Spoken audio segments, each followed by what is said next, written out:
Library Associates, and I want to welcome you all here today. Before we begin, I want to mention our next lecture. Deirdre Stam will be here talking about the Matthew Henson, who was an explorer with the bird expedition, an African American who was not given the kind of credit, perhaps that he should have been, and she will speak on that subject on November 12th, Thursday at 5 p.m. Okay, I'm sure that most of you know Maureen Corrigan for her book reviews, heard regularly on Fresh Air with Terry Gross, National Public Radio. Fresh Air is aired. Oh, thanks. Okay.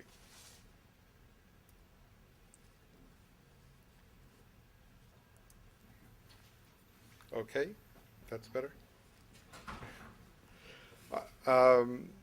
Fresh Air is aired in this area 4 times daily, twice each on WAER and WRVO. But let me tell you a few things that you probably don't know about Maureen Corrigan. Maureen is a graduate of Fordham University and holds a doctorate from the University of Pennsylvania. She's the author of Leave Me Alone, I'm Reading, and a columnist for the Washington Post Book World. Her reviews have appeared in major dailies and weeklies, the New York Times, the Philadelphia Inquirer, the Village Voice. She was a contributor and associate editor of the mystery and suspense fiction, an authoritative 2-volume reference work, which won the Edgar Award for Criticism from Mystery Writers of America in 1999. She comes to us today from Washington, D.C., where she is critic in residence at the Department of English, Georgetown University. Some of her areas of expertise include 20th century American literature, Anglo-Irish literature, 19th century British, women's literature, and especially women's autobiography, and popular fiction, especially detective and mystery fiction, which is the subject she'll talk to us about today. Maureen Corrigan.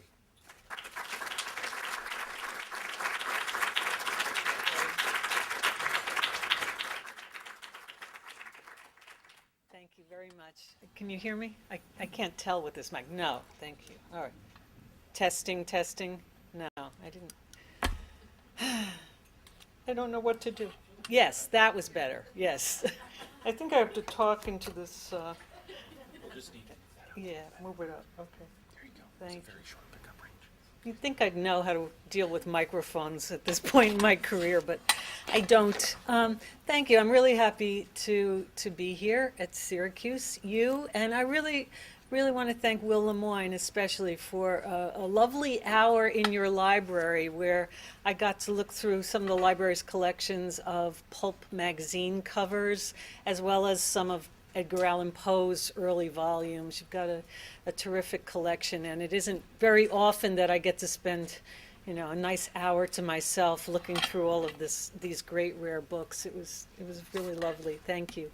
I've been Fresh Air's book critic for 20 years, and I would say about 4 times a year, I'm able to work in a review of a mystery onto the show. And every time I review a mystery, I can expect that I'm going to get listener email that says, why are you wasting our time reviewing a mystery? There's so many great books out there. Why are you, reviewing this junk? So that's the subject of today's talk, why I'm reviewing this junk.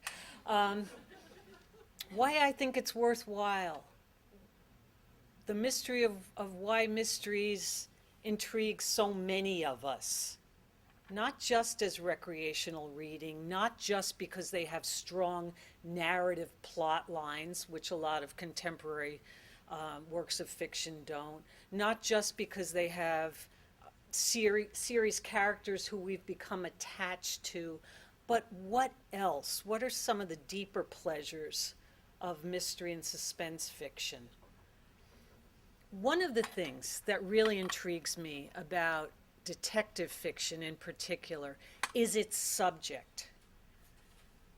The great British literary critic Raymond Williams once estimated that over 95% of the novels that had been published in English in the 19th century, the great age of the novel, had as their plot line either the romance plot or the inheritance plot, with a mistaken identity subplot sort of worked in there, right?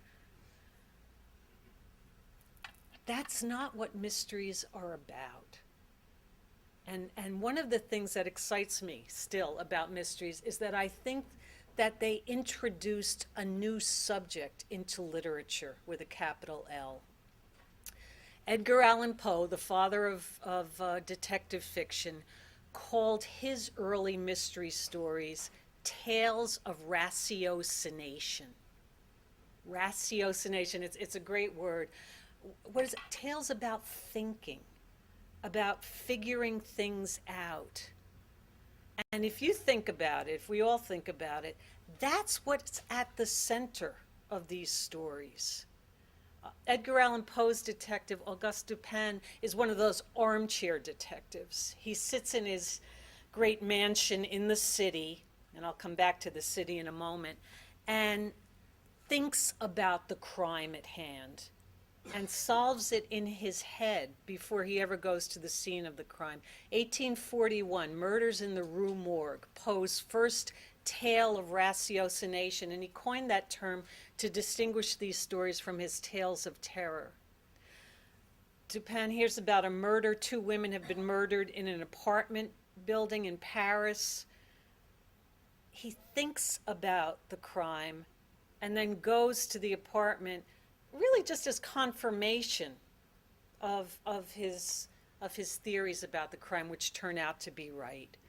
By the way, Murders in the Rue Morgue is, I think, the one and only detective story in which the orangutan did it, right?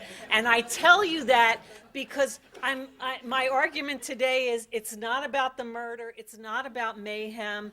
They're there, they're on the margins, of course, but at the center of these stories, our concerns are with something else. So there's Edgar Allan Poe talking about tales of ratiocination in the 1840s. Of course, when you think about cerebral armchair detectives, you think about the king of those creatures, Sherlock Holmes. Sherlock Holmes is always sitting in his chair, smoking his pipe, sometimes shooting up cocaine, but that's another, that's another line in these stories. The battle against irrationality, the battle against one's baser instincts, right? But he's always thinking about the crimes and then turning to, his poor stooge, Dr. Watson, and saying, "Elementary, my dear Watson." Poe is cerebral. He's thinking, and we're concerned with that process. Sherlock Holmes is thinking and cerebral. We're watching that process. Most of the times the murders have either happened already, the crimes have already happened, and we're watching the detective figure it out. I think of one of the greatest of the Sherlock Holmes stories, The Hound of the Baskervilles, which I think everybody knows.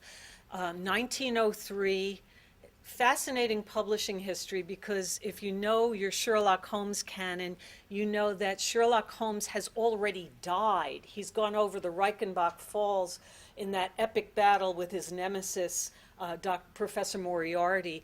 And The Hound of the Baskervilles was a story in which Conan Doyle brought Holmes back. He bowed to the great demand of his readers, who were writing him all sorts of hate mail letters and telling him what a brute he was for killing off Sherlock Holmes. So you get Sherlock Holmes coming back in this 1905 story, The Hound of the Baskervilles. I focus on that story a lot in my class that I teach on detective fiction, because I think it's a great story, again, to illustrate this premise that we're not primarily concerned with the crime, we're concerned with something else in these stories. If these stories are about thinking, ratiocination, I guess then the next question to ask is, what is Sherlock Holmes thinking about in the Holmes canon? And I would say one of the things he's always thinking about is the problem of epistemology. How do we know? How do we know what we know about the world? And how do we think we know it? You know, the problem of knowledge. How do you get to a deeper knowledge about the world? If you remember the plot of The Hound of the Baskervilles, I'll give you the thumbnail version just to jog your memories. Holmes and Watson are called in because there's been a murder in this ancestral mansion out in Dartmoor. And Sir Henry Baskerville has been murdered. Looks like he's had a heart attack, but the doctor who reports the murder to Holmes and Watson says, there were the footsteps of a gigantic hound next to his body. And there's a family curse with the Baskervilles. You know, this is where early detective fiction owes a lot to the Gothic novel. And the ancestral curse says that the Baskervilles will be literally hounded to death generation after generation by this giant, monstrous hound that roams the moors. Holmes and Watson go out to investigate, and they do battle with, yes, a human foe, but they're also doing battle with forces of the supernatural. And one of the things that's so fascinating about the story is the landscape. The way Arthur Conan Doyle describes Dartmoor, he places what he calls the Great Grimpen Mire in the middle of the landscape of Dartmoor, this great pit of quicksand. That's formless, that's irrational, that's chaotic, that's primitive. You see the bones of a lot of animals that have fallen into the Great Grimpen Mire. And it's a place of interest to naturalists because it seems to be home to a lot of species of animals that are throwbacks. That's the language of the story. They're evolutionary throwbacks. The Hound of the Baskervilles is a novel that's very much interested in evolution and also a theory of devolution, that you can go backward. Well, you think about that, and you think about the dates of The Hound of the Baskervilles, and maybe you also think about the fact that if you know anything about Arthur Conan Doyle's biography, he read Freud. And it's not conclusive. The biographies are sort of, divided on this question, but it's even possible that Conan Doyle met Freud when he was studying abroad. He was an eye doctor studying abroad and actually met Freud in Vienna. Well, publication history, 1903, around there, Freud is developing his theories about the id, about the unconscious. And here you've got, in the middle of this tale, that in which the great champion of rationality, elementary, my dear Watson, is facing off, yes, with a human villain, but also with this thing out there, this pool of irrationality, of formlessness, of chaos, that's also very murderous, the Great Grimpen Mire. It's almost like this, if you had to draw a picture of the id, you draw the Great Grimpen Mire. In the middle of, towards the end of The Hound of the Baskervilles, Holmes is almost sucked down into the Great Grimpen Mire. And it's only because good old Dr. Watson happens to be nearby and pulls him out of this thing that he's not sucked down into it. What a great image, again, for the great champion of rationality, our detective, facing off with these other forces that pull you down. The unconscious, the id. I think a lot of the Holmes stories carry forward what Poe is talking about. They're tales of ratiocination, but they're also tales that are self-conscious, meditating on how do you find out the truth about the world? How do you get closest to the truth about the world? Is it through logic and ration? Is it through spirituality, superstition, psychology? How do you, myth? What leads you to the truth about the world? I want to hop over the pond and come home to our own homegrown, hard-boiled detective fiction tradition, otherwise known as the Gals, Guts, and Guns School.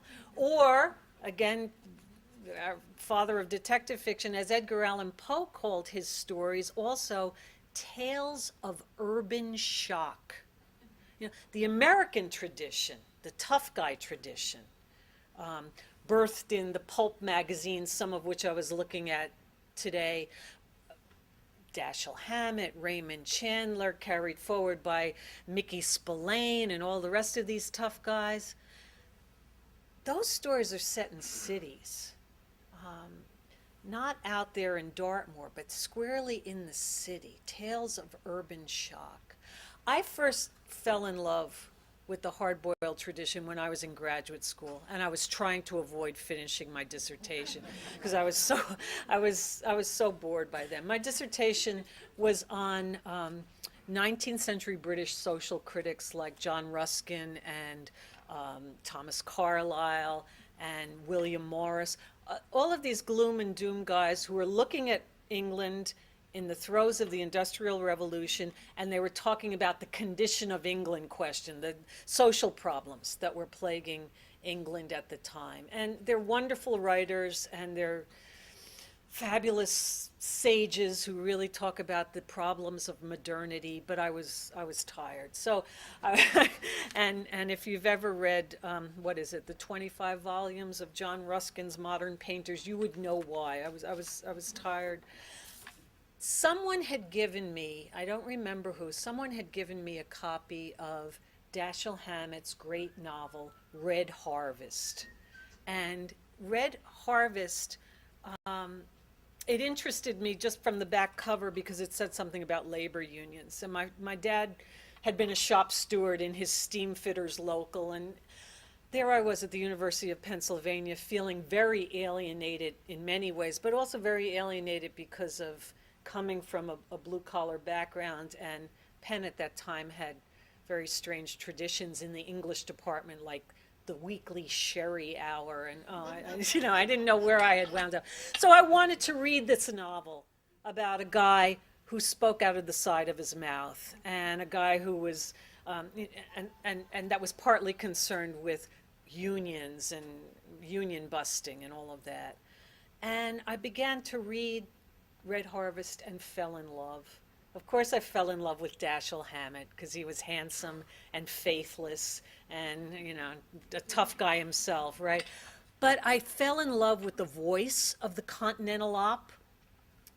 He's called the Continental Op because he's a detective who works for the Continental Detective Agency, and op is 20s slang for operative, detective. But I also began to feel that what the Continental Op was investigating wasn't all that much different from what William Morris, Thomas Carlyle, John Ruskin, what these great Victorian sages were writing about and investigating. Namely, the problems of modernity, the problems plaguing, in this case, American society at the time, alienation in the cities, the soullessness of the work that most people were doing, class tensions. It's all in there in these novels. And Raymond Chandler said that what he wanted to investigate in his Philip Marlowe novels was a world gone wrong. That's what I really started to, I think, recognize was going on in this great tradition of hard-boiled detective fiction that Hammett, Chandler, Ross MacDonald and company, they're investigating a world gone wrong. They're also offering up some utopian alternatives to that world. And one of the things that literary theorists say separates popular literature from the highbrow stuff is that popular literature might just mirror what's out there, but higher literature proposes some utopian alternatives to what's out there. I absolutely think that what you get in a lot of American hard-boiled detective fiction of the 20s, 30s, into the present is a utopian picture of work. What would the ideal job be like if we could all enjoy it? We'd call the shots, we'd dictate the terms of our own labor, we'd say when a job is over or not. It would be satisfying both to our souls and our pocketbooks. If you know anything about the novels of Hammett and Company, the detectives are always very careful to dictate the terms of their labor, including what they're going to be paid. And maybe most of all, this would be work that would reunite head with hand. That's a phrase that I'm carrying forward from John Ruskin, Thomas Carlyle, those Victorian sages. But it applies to the 1920s, 1930s hard-boiled school of American detective fiction. Reunite head with hand. In other words, cerebral labor, ratiocination, with physical labor. And I want to read you what I think is the key paragraph from a 1925 story by Dashiell Hammett called The Gutting of Couffignal, in which the Continental Op talks about his vision of unalienated labor. The Gutting of Couffignal is a short story. It's wild and woolly. The Continental Op has been hired by a rich man, Keith Hendrickson, to come out to this island off the coast of San Francisco and guard wedding presents. Hendrickson's, I think it's his granddaughter, has just been married, and he's worried that the guests are going to make off with all the expensive wedding presents. So the Continental Op's job is to sit there overnight and guard the table of wedding presents. As he's sitting there, he hears explosions in the town below. And it turns out a bunch of crooks are trying to break into the bank. The crooks turn out to be, this is 1925, the crooks turn out to be a bunch of exiled white Russians who want to rob the bank because they want to live in the style to which they've been accustomed before the Russian Revolution. So it's got all sorts of, again, class tensions and xenophobic overtones.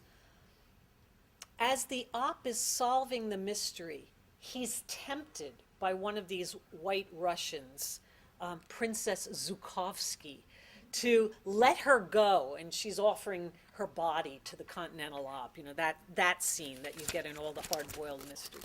But he says no, and here's what he says. I'm a detective because I happen to like the work. It pays me a fair salary, but I could find other jobs that would pay more.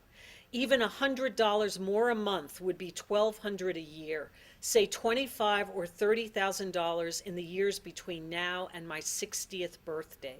I mean, notice how detailed and specific he is.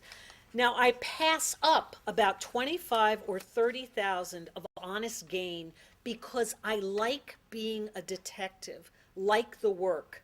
And liking work makes you want to do it as well as you can. Otherwise, there'd be no sense to it. That's the fix I'm in. I don't know anything else, don't enjoy anything else, don't want to know or enjoy anything else. You can't weigh that against any sum of money. Money is good stuff. I haven't anything against it. But in the past 18 years, I've been getting my fun out of chasing crooks and tackling puzzles, my satisfaction out of catching crooks and solving riddles. It's the only kind of sport I know anything about, and I can't imagine a pleasanter future than some 20-some years more of it. I'm not going to blow that up. And Princess Zhukovsky looks at him and says, "You speak only of money. I said you may have whatever you ask." That was out. I don't know where these women got their ideas, he says. Well, a lot is going on in that passage. First of all, the op is so single-minded. that we'd say these days that, he would need to be rushed into therapy to make him more well-adjusted, have some hobbies, stop this single-minded focus on work, work, work. But it gives him pleasure. It's what feeds his soul.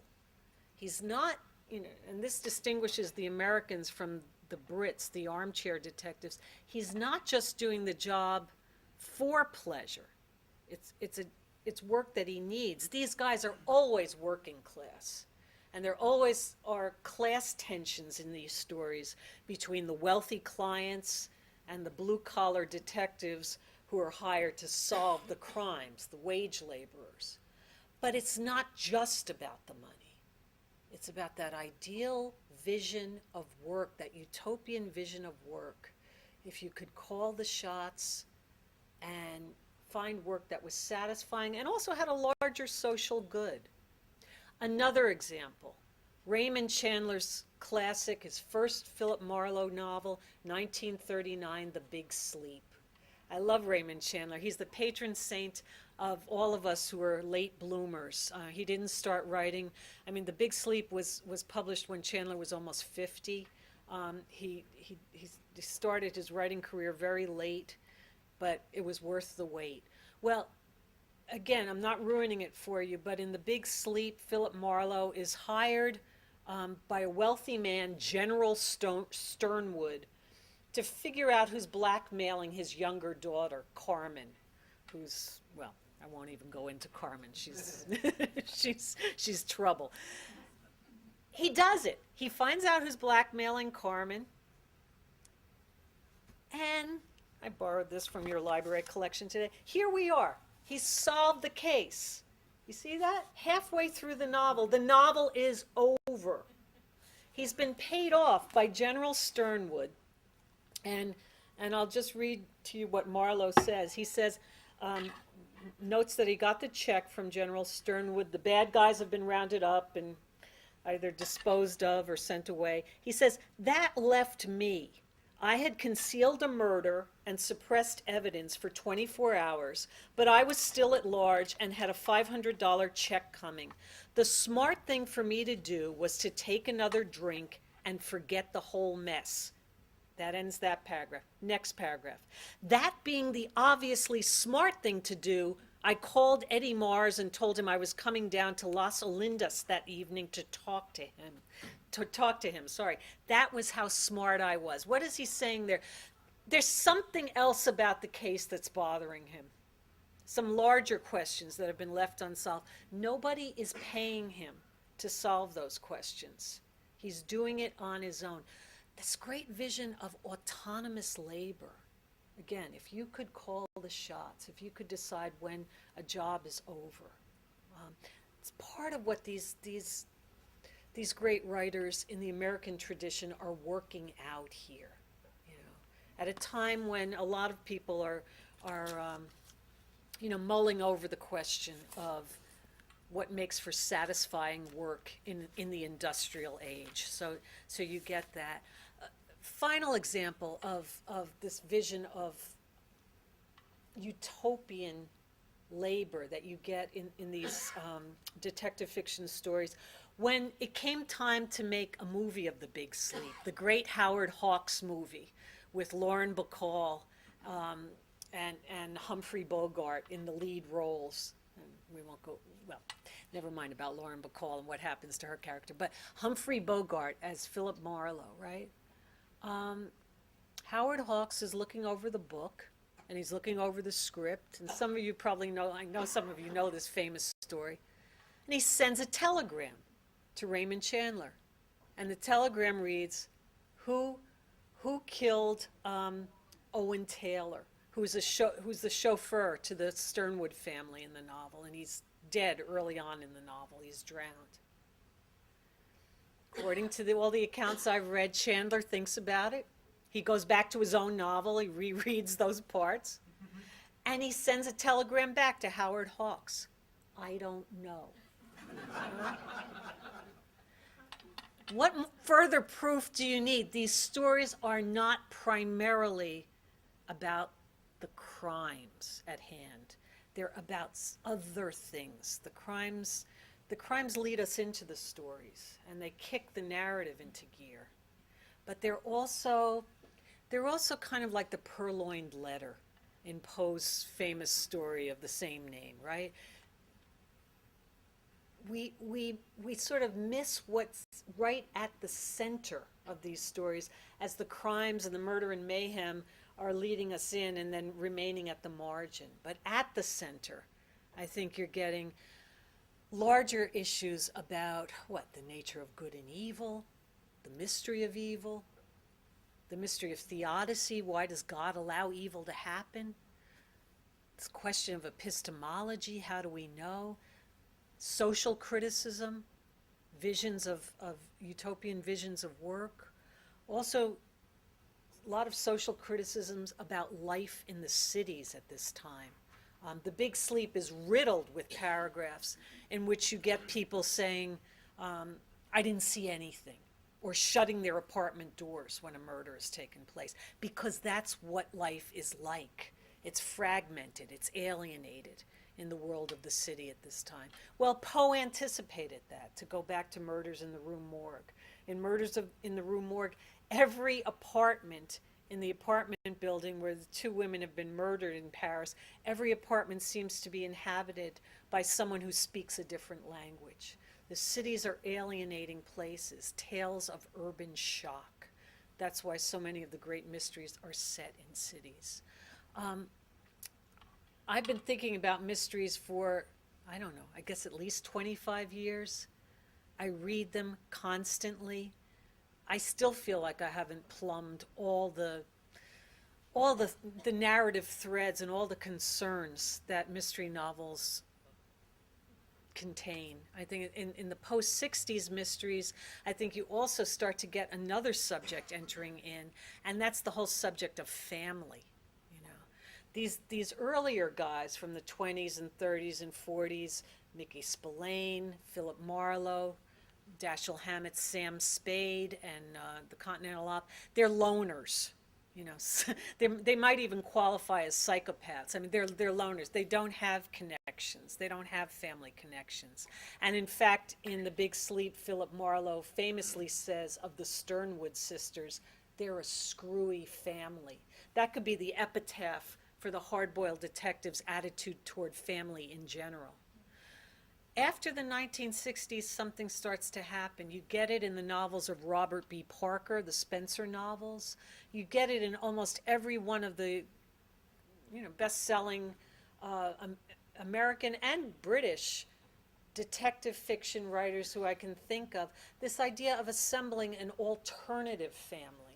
A family based on affinity, not on blood. Usually a family shaped out of the work that the detective does. And if any of you read the Robert B. Parker Spencer novels, you know what I'm talking about.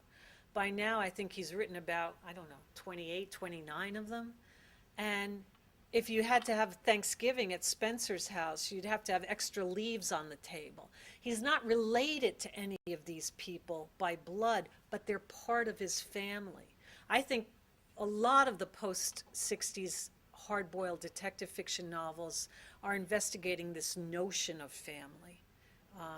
And again, proposing, yes, utopian alternatives to it. So when people write in and complain about my reviews on Fresh Air of mystery novels, when students come to my hard-boiled detective fiction courses and I can tell they think the cartoon over their head is, this will be a gut.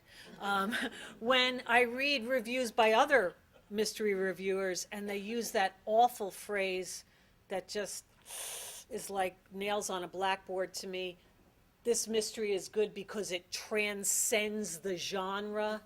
I say to myself, what do you mean transcends the genre? The genre doesn't need transcending. Just like every other form of literature. There's good mysteries and there's bad mysteries. But the good ones, with the good ones, the narrative pleasures of the great mysteries don't stop, as I say, when the shooting does. They really continue and they linger in your mind.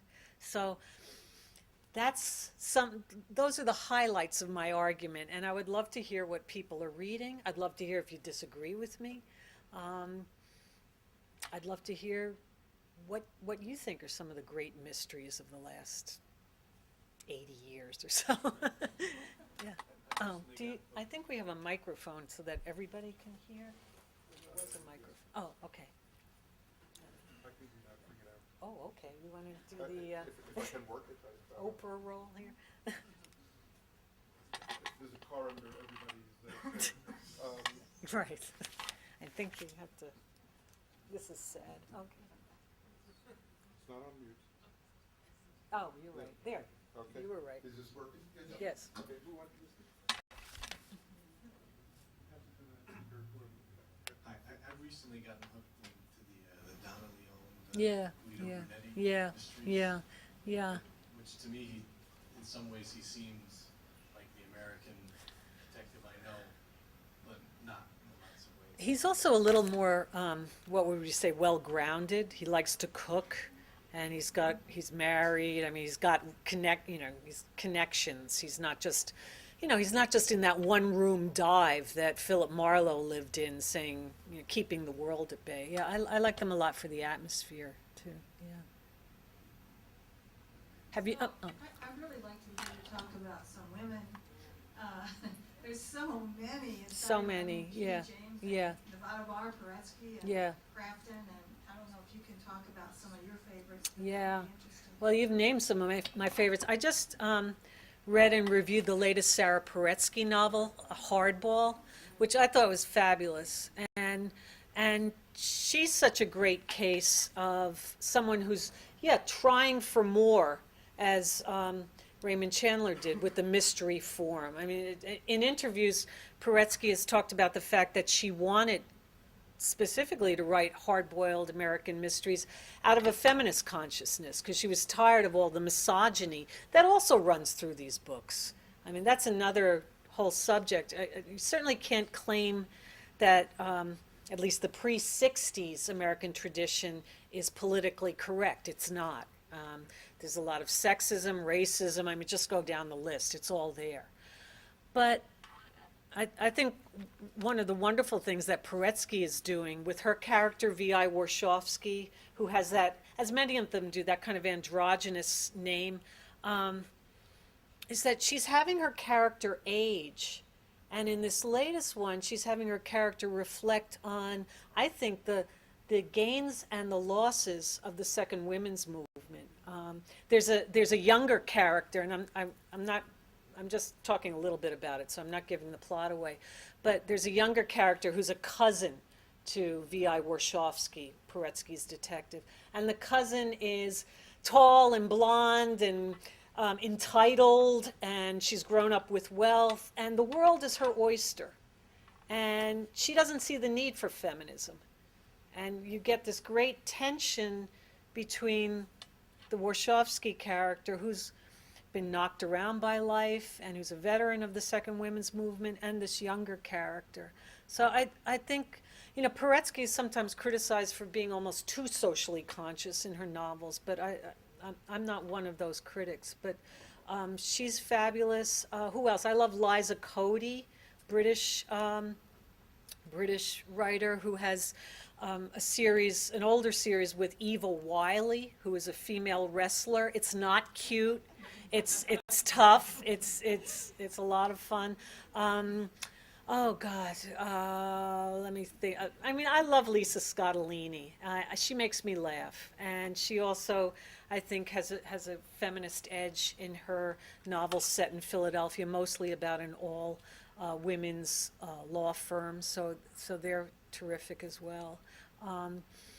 I keep thinking about a couple of men, though, if I can work them. Contemporary writers. Reed Farrell Coleman was one of my discoveries this year. Other people knew about him, but he's a great hard-boiled American writer. I think he's terrific. Dave Zeltzerman writes James M. Cain type novels in which you've got the criminal as your hero, and they're seedy and messy and violent and absurdly funny. I mean, there's the vision of crime noir, that the world is an absurd place, and good and evil you know, are almost laughably relative terms, and Zeltzerman is great about presenting that vision to us. And of course, I love Henning Mankell, who's the Swedish crime novelist as well. Say a bit about Walter Mosley, Rollins. I used to love Walter Mosley, and I felt like the gas went out of that series. I don't know if you would agree or not. I haven't read the latest one. I think I read the first 4, and then I kind of felt like he'd done it. And I don't know if all of you agree or disagree, but that is the danger of serious fiction, right? That you can really paint yourself into a corner. I kind of wonder about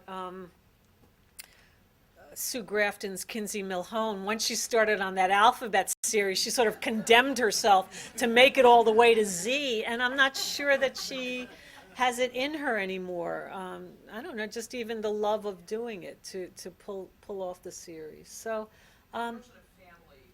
yeah. He too is assembling that alternative family. I thought the brilliance of the series, especially at the beginning, was setting it backward. Because, you know, one of the things we talk about in my course with Chester Himes and his great novels, especially of the 50s, that feature 2 African-American detectives is, well, you know, where are you if you're a black detective in a society that sort of is already accusing you of being guilty of being the wrong race, in a sense, you know, and that really complicates the whole issue of law and order and good and evil in those novels. And I think Mosley was smart to start back there and have his Easy Rawlins confront some of those same questions. It's also tough because he was working in actual historical events too, and I think that's always a challenge. What about Winspear and her Maisie character? Yeah. I haven't kept up with her simply because of time, but I love the first 2 that I read. Now there's a woman Yeah. detective. Yeah, an amateur detective. Yeah, Michael Killian and the Civil War mysteries. have not read those. Should I read them? Yes. Yeah. Okay. Okay. You spoke about Sherlock Holmes. Have you read Laurie King's? I have, and I thought they were terrific. I really, for those of you who don't know them, Laurie King imagines a wife for Sherlock Holmes who's a blue stocking, right? And you think, if you're me, you think, oh God, no, how awful is this going to be? You know, and it's not. It's wonderful. She's really his equal, I think, mentally and every other way. So I think they're terrific. I was wondering if you read The Intuitionist, whether you would put that in this category. I haven't read The Intuitionist. I haven't. No, can't read everything. No. you know of it. Yeah, I do. So, you recommend that? Yeah, I mean, it pushes the envelope Yeah. in a lot of ways. Yeah. The first 70 pages are rough, and after that, Oh gosh. Okay. It seems to me, I'm a casual reader of murder mysteries. Yeah. But I started out with the British women. Yeah. Only came lately to the American men. Yeah. But it seems like the American women mystery writers came later in the schoolings. I mean, you start with Agatha Christie, and then you graduate to Marjorie Allingham and Ruth Rendell. There's a great book, scholarly book, but still great, not written in theory language, called The Woman Detective. And if you give me another 5 minutes, I'll actually remember the name of the woman who wrote it. But she does a fabulous job of showing that this vision of a woman detective in American literature is as old as the British tradition. Yeah, it's mid-19th century. Now, some of those stories were written by men, and they were considered sort of novelty stories. And my favorite is, there's a series featuring the female barber detective that ran as short as stories, like kind of pulp stories. And the detective, whose name I can't remember, goes undercover in her stories as a male barber, and that's how she solves crimes. And the reason why she's able to do that is because she's blessed, cursed with excess facial hair. But that, and you think, oh my God. But that's another, that's also a fascinating point about the female detectives early in the tradition. They're seen as freaks, or they're seen as really deviating from the normal plot of a woman's life. And if you think about Miss Marple, Agatha Christie's Miss Marple, I mean, the reason she can do what she can do is because she's elderly and nobody notices her. And she's single. And she's single, of course, yeah. So in that sense, and Nancy Drew at the other end of the spectrum, I know I'm jumping around a lot here, but it's always the summer of her 18th year, right? So she's got the freedom to drive around in that blue roadster all over the place. By the way, if you want to read a terrific short book on the female series detectives, like the Motor Girls and Cherry Ames, and Nancy Drew, Bobby Ann Mason wrote a terrific short book that's published by the Feminist Press called The Girl Detective. And her thesis with Nancy Drew is that Nancy is actually exploring an adolescent girl's discovery of her own sexuality, because so many of the Nancy Drew stories involve Nancy and her friends Bess and George, can I say that? Poking their fingers into hidden recesses and finding buttons. And I'll stop there. Maybe you should stop filming this. But it's one, when you read it, it all makes sense. So I don't know. I'm sorry. Years ago, we ran into a Cambridge professor that wrote Uh-oh. a dissertation on Cuban detectives. Oh, yeah. Have you ever looked at other cultures? I have looked at other cultures, and now, of course, I'm going to have loads of senior moments. But a lot of, Scandinavia is such a hot, no pun intended, place for detective series. I mentioned Henning Mankell. There's Helen, nobody can help me here. No, you're all forgetting too. Helen Thorson, I think. She writes a series with a female police detective. I love Chinese detective series. There are a couple of great series set in Shanghai and Beijing, and again, it'll come to me. But, the places where the societies are in turmoil, again, like Cuba, I think are really fertile ground for a detective exploring a world gone wrong. So, yeah. You say you only get 4 or 5 chances a year to review mystery books. For NPR, yeah. So knowing you can only go to the well so often, Yeah. what are you looking for a book that you're really good at? Well, and yeah, recent books, yeah, The Manual of Detection by Jennifer yeah. Berry. Did you like that? Okay, or, yeah. I passed on that. I don't know. Sometimes I pass on books because that one looked a little cute to me. I don't know, and self-conscious. And I take my mysteries really seriously. So, but I can be wrong too. So what am I looking for? I'm looking for what everybody's looking for. I'm looking for that authentic voice that rings true, that doesn't sound like it was manufactured in a Masters of Fine Arts program somewhere.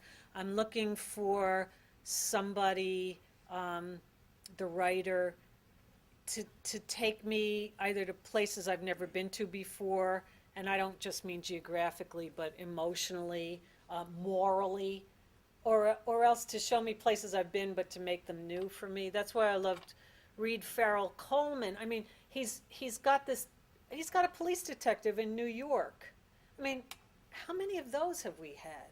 But to be able to ring changes on the same formula, I think that's a pleasure that series fiction gives us.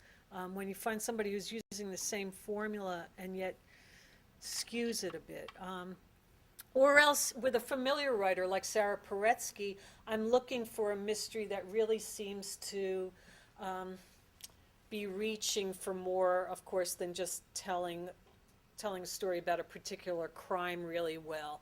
Her last mystery, Blacklist, was set during the McCarthy period in part. This mystery is, yeah, dealing with the fallout of contemporary backlash against feminism. So I'm looking for ambition in the mysteries, yeah. Get the back row there. I'll mention cozy mysteries. And, Yeah. I do like Mary Gay Nine-Point has a marvelous sense of humor. And I don't think that's enough attention nationally. And Jillian Roberts and Geraldine Farmer, who writes Yeah. about Hollywood. Yeah. I like the cast of characters of Mary Yeah. Gay. And I'll mention the final thing, David Roberts writes history mysteries Uh-huh. set in pre-World War II England. Oh, nice, okay. But I Yeah. wanted to ask you to keep like a cozy mystery. Yeah. They're not my cup of tea, yeah. Okay. Except I do love Miss Marple. I love everything Agatha Christie wrote. And I will say with the cozies, and you can tell me if this sounds true to your reading. You know, a lot of people dismiss the cozies, especially because they say that the cozies really demonstrate the inherent conservatism, political conservatism of the mystery form. In other words, there's a crime, there's been a rift in the fabric of society, and by the end of the mystery, the cozy mystery, everything is back in its place again. Order has been reasserted. That's what they mean by conservative. When I think of Agatha Christie, you know, right, St. Mary Mead, you know, the village that Miss Marple lives in, may be sort of put back together again by the end of those mysteries, but evil has creeped out. You find out all sorts of secrets about people in that town that you kind of wish you hadn't known. So I don't think everything's been recouped by the end of those mysteries. And the cozy mysteries that I have read have followed that same pattern. So. Mary Gay who gets at the problems of contemporary society. I like her cast of characters. They play well against each other. Yeah, She yeah. has a great sense of humor. Okay, well that's a plus. Could you talk a little bit about Donald Westlake? Also, Westlake writing at Richard's Yeah. You know, I heard Donald Westlake once at a mystery conference, and he gave, I thought, the most brilliant and succinct history of the hard-boiled form that I had ever heard anybody give. You know, I like him. I haven't read tons of his mysteries. I like the sense of humor that he sometimes has, or had. I guess I should say past tense in his work. But I guess I'm hedging because he's not a writer who, for me, really stood out. Yeah. They just didn't. They didn't. Okay. Yeah. Fascinating. What makes them fascinating to you? Parker is a central character. In the early ones, is far more of a villain than he's become Yeah. comfortable in the later Parkers. Yeah. He's an interesting, fascinating, and pretty evil person. Again, I think, you know, with a lot of the series, the writers themselves start to like their characters too much, and they don't allow them to do those transgressive things that maybe make them so interesting at the beginning. Yeah. He didn't have as distinctive a voice to me as some of the other great writers who I idolize. So, personal differences here. I've just discovered Reginald Hill on Oh, television. yeah. I have really enjoyed the contrast Mhm. between Delphine and Pascal, Yeah. the academic and the non-academic. Yeah. We're talking about Reginald Hill, who does a police procedural series, yeah. British, yeah. I have a question for you. The Margaret Truman mysteries. Yeah. There's some rumors about that she really didn't write them. Oh, that really? The staff had written them, and also the Spencer books, that now he has this huge staff and he doesn't really write them. Can you speak to that? Well, I don't know. I mean, what do we think, that Dick Francis's wife wrote all of them? I don't know. But I love Dick Francis, but I don't care who wrote them. I love those mysteries. I don't know. I read a few of the Margaret Truman just because I live in Washington, and that, you know, that's always fun to sort of see how a writer will treat a place that you know. I didn't think they were great mysteries or suspense stories. I thought the interest was that Margaret Truman was writing them, and maybe they promised some insider views of Washington. I don't know. Spencer, I still read Robert Parker just because I want to know what's going on with the characters. He reuses plots, and he even reuses paragraphs. So I think he's, well, it's true. Roger and type. Yeah, yes, they are getting larger. Yeah, I mean, he was praised early on, and I think deservedly so, for his dialogue. Some of what Westlake and Ed McBain, you know, all those guys, the dialogue was what drove those books. But when I start to see the same line for the third time in 3 different novels, then I think maybe, you know, it's time to hang it up. Is there evidence that the genre is alive and continuing based on incorporating new technology? For example, do you have DNA showing Yeah. up? Yeah, well, that's more with the suspense, you know, the suspense novels. And some people argue that it's really suspense fiction that's got the most promise, that's really alive and well, and the old-fashioned detective novel has sort of seen its best days and is fading into the Is background. anybody carrying a BlackBerry? I don't think V.I. Warshawski had she uses computers, but she didn't have a BlackBerry, and she's not Twittering. I'm sure somebody is. I just, you know, Michael Connelly's, not the one that just came out, Nine Dragons, but the one right before that, about the newspaper guy. Did anybody read this? No. It's about the demise of newspapers. And so he's kind of talking about some of what we were talking about earlier, that the intrusion of new technology and how it's gutting, in this case, the newspaper industry.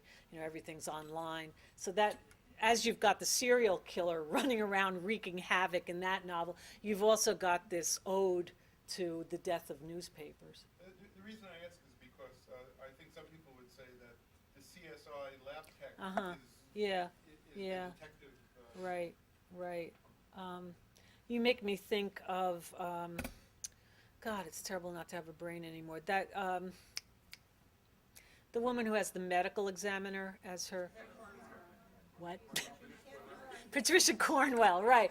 When I first started reading those, do you remember this scene in one of the early ones? It was such an amazing scene because they used that powder on the walls where a murder had been committed, and the luminescent powder, and the whole motel room or something lit up, and oh wow. I mean, now that's so, I guess it's passé. It's been so overdone by all the CSI shows, and, you know, 7 generations on, that we're not amazed by those techniques anymore. Yeah. I'm reading Exit Music by Ian Rankin. Oh, I right love now. Ian Rankin. And I also enjoy Peter Robinson, Deborah Crombie, and Yeah, Leonard. yeah. And these, I don't know the last, but the others are Brits. Is she a Brit too? No, well, Deborah Crombie and Elizabeth Leonard are both Americans writing British Oh, series. I which is didn't. one of the I questions didn't was know gonna Deborah ask you. Crombie was American. Okay. She lives in Texas. Oh, This good for her. idea of Americans not writing about yeah. problems in America, but writing about problems in Britain. And then the others, they're Yeah. all police procedures. Yeah, yeah. You know, and of course, some of the detectives are sort of alienated from the police Right. in some ways, but they're still part of the establishment. So I was wondering if you could talk about police procedurals as maybe being some Yeah. a different take Yeah. on maybe Yeah. other kind of hard-boiled detective fiction. Well, the police procedural, I think in general, you've got, you're right, the cops are the law, but they're not rogue cops, but they're always seen as sort of independent spirits. And I think usually the plot line is about the hero or heroine who's the more independent minded cop, searching for justice, with a capital J, while the cohorts in the police station seem to be more, let's close the case, or bottom line.